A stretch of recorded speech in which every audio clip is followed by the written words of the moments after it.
Assalamu alaikum warahmatullah. Jama'ar duniya barkanku da wannan lokaci, barkanku da sake kasancewa da mu a wannan gida namu mai dimbin tarin albarka. Jama'a ƙasa da kuke mana fatan alkhairi irin su kamar Chad, Alger, Libya, Saudi Arabia, Kwatano, Zimbabwe, Nigeria da nan Afirka baki ɗaya da duk sauran ƙasashe da kuke ta fatan alkhairi a garin mu ne muku fatan alkhairi. Idan yau ne farkon zuwan ka wannan gida namu ka danna subscribe, like, share sai da mun ɗora sabon karatu zaka gani ka ɗauka ka amfana. Inda muke ɗora manya-manyan gaggagaggan asirrika na albarka masu amfani a wannan gida namu. Idan yau ne farkon zuwan ka wannan gida namu, wannan subscribe, like, share shine zai ƙwarara mana gwiwar cewar lallai kuna jin daɗin ayyukan da muke. To wannan ma wani asirin gagarumin hatsabibiyar asirin mallaka ne. Mujarrabun ne wannan. Da kayi ne wannan, ba wai gwadawa za ka yi ba, yi kawai za ka yi. In dai magana ce akan mallaka, magana ta ƙare. In dai mallaka ce to wannan fa magana ta ƙare. Dan in kun kalli ma wannan hatimin ai za ku gani magana ce ta rahika. Rahika to duk dukiyar mutum ba zai sa izo ikasa ka a gun wanda kake so ba, ko ya harba ka da wanda kake so ba. Sannan kuma idan kun kalli akwai naƙiya, daman wannan tauraro ne na gidan munafukai, na mata munafukai ne, amma munafukai.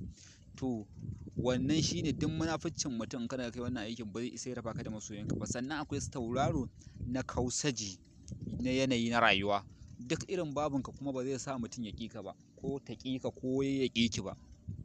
Yawwa wannan hatsabibiyar mallaka ce, yin ta kurum ake. Yawwa wanda kuma kuke mana fatan alkhairi da kuka dauki amanar aiki kuka ba mu kuka ga alkhairi, to mu ne muku kuke mana fatan alkhairi, mu ne muku fatan alkhairi. Wannan yadda ake hada wannan hatsabibiyar mallaka, wannan hatimi inda kuka ganshi isa ma kaucin da rubutu gefe yadda zaka ga yadda hatimin yake full.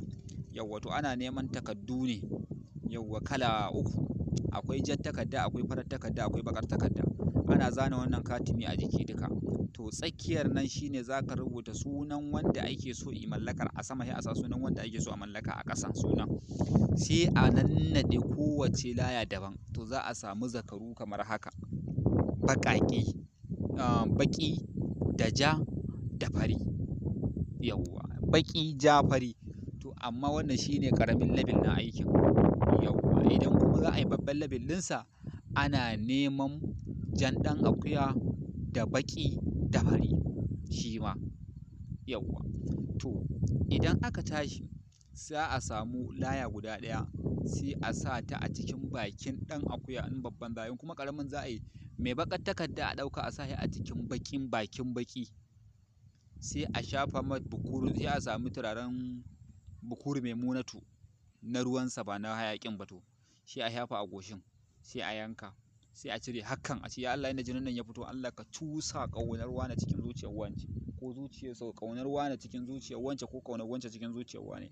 Haka za a yi wa duk wayannan guda uku, baƙi cikin baƙi, fari cikin fari, ja cikin fari, ja cikin ja, fari cikin fari.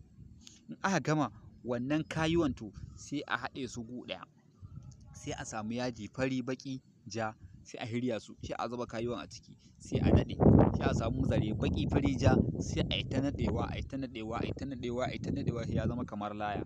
Sai a sa shi gaba, sai a karanta Yasin wal Qur'anil Hakim iya bakin mi'arar. Sai ba a karanta ba, afuwan masu sauraro, a zana a ƙar, sai a sa a buɗawa wannan mi'arar wannan layar da aka naɗe shi a ɗora ta a tsakiya, sai kuma a karanta Yasin ɗin ƙafa 41. Magana ta ƙare, in dai mallaka ce a je a tona rami kuma a binne wannan abun. Magana